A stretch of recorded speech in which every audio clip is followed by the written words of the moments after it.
Amazon online shopping மூலமா laptop order செஞ்சவருக்கு லேப்டாப்புக்கு பதிலாக வெறும் அடாப்டர் ஒயர் மட்டும்தான் வந்திருக்கு. இதை பார்த்து அதிர்ச்சிக்குள்ளாயிருக்காரு வாடிக்கையாளர். திருவண்ணாமலை போலூர் மெயின் ரோட்ல வசித்து வருபவர் பிரபு. இவர் அவருடைய மகன் படிப்புக்காக அமேசான் இணையதளத்து மூலமா ஏசூஸ் என்ற நிறுவனத்தில் லேப்டாப் ஆர்டர் செஞ்சிருக்காரு. இதற்காக அவர் 61,990 ரூபாயை ஆன்லைன் மூலமாகவே செலுத்தியிருக்காரு.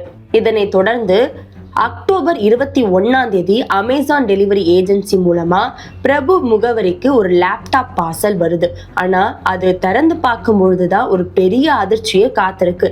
அது என்ன அப்படின்னா, அந்த பார்சல்ல லேப்டாப்புக்கு பதிலா வெறும் அடாப்டர் ஒயர் மட்டும் தான் இருந்திருக்கு.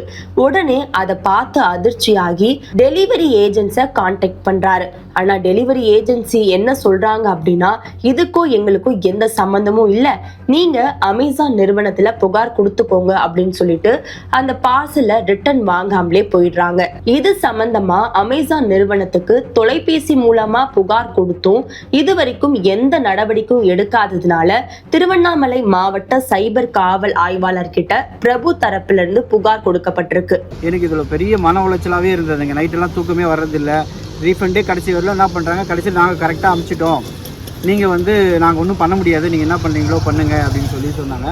அது மட்டும் இல்லாமல் எலக்ட்ரிக்கல் பொருள் எல்லாம் அமேசான் போன்ற ஒரு பெரிய நிறுவனங்கள்கிட்ட வாங்காதீங்க, இது போன்று பல மோசடிகளில் அவங்க ஈடுபடுறாங்க அப்படின்னு பிரபு, அவங்களுடைய உறவினர்கள், நண்பர்கள் எல்லாரும் திருவண்ணாமலை மாவட்ட காவல் கண்காணிப்பாளர் அலுவலகம் முன்னாடி அமேசான் ஃப்ராடு, அமேசான் பொருள் வாங்க வேண்டாம் அப்படின்னு பல்வேறு வாசகங்களை எழுதி பொதுமக்களுக்கு விழிப்புணர்வு ஏற்படுத்தும் ஒரு நூதன போராட்டத்திலும் ஈடுபட்டு